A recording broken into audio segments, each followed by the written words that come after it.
আজ কদিন তোকে বাড়িতে দেখছি না, কোথায় থাকিস ইদানিং? ঘোষবাড়িতে একটা কাজ নিয়েছি বড়দি। লোকটা মারা যাবার পর থেকে তো ঘরে কিছুই নেই যে ছেলে মেয়ে দুটোর মুখে কিছু দেব। আর আমাদের হয়েছে কপাল, মানুষ বিয়ের পরে কত সুখী থাকে স্বামী সংসার নিয়ে, আর আমাদের দুই জায়ের কপালে সুখ ঠেকলো না কখনো। আর বলো না বর্তি সে কথা, মানুষটা মরে গিয়ে এখন আমি চোখে অন্ধকার দেখি। দুই ছেলে মেয়েকে কি করে মানুষ করব কে জানে। বেঁচে থাকতেই বা কি কর্ম করেছে শুনি?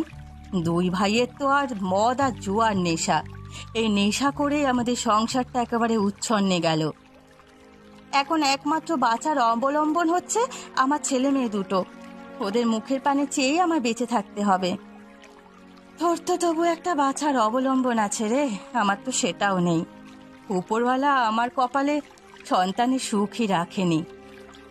দুঃখ করো না দিদি, আমার ননি আর অপু কিন্তু তোমাকে মায়ের থেকে কোনো অংশে কম দেখে না।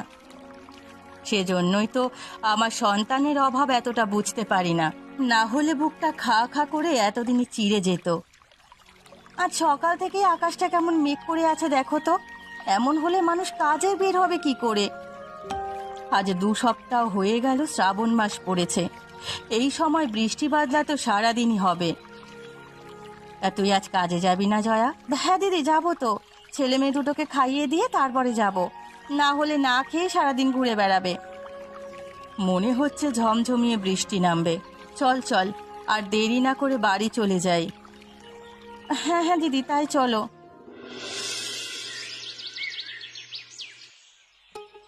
সেই কখন সকাল হয়েছে, এখনো এই লোকের ঘুম থেকে ওঠার নাম নেই। বলি অন্য বাড়ির পুরুষরা সকাল সকাল উঠে কাজে বেরোয়, আর এই মহাপুরুষ সারা রাত জুয়া খেলে ভোর রাতে বাড়ি এসে সারাদিন নাক ডেকে ঘুমায়। সকাল সকাল এত আয়োজন কিসের শুনি? কিসের আওয়াজ শোনো না বুঝি তুমি? ঘরে একটা দানা পানি নেই, কি দিয়ে যে রান্না করব সে খেয়াল আছে তোমার? কি রান্না করবি না করবি সেটা আমাকে কেন জিজ্ঞেস করিস? আরে আমি কি তোর রান্নাঘরে ঠিকাদারি নিয়ে রেখেছি নাকি? এই আহা হা হা, সংসার তোমার, আর তোমার মুখের অন্যের চিন্তা কিনা আমার থাকবে? হ্যাঁ, এমন পুরুষ আমি জীবনে দেখিনি। দেখ রে পোড়ামুখী, সকাল সকাল আমার মেজাজটা খারাপ করিস না, না হলে এমন মার দেবো না, চোপড়া করা বন্ধ হয়ে যাবে একদম জন্মের মতো। ওই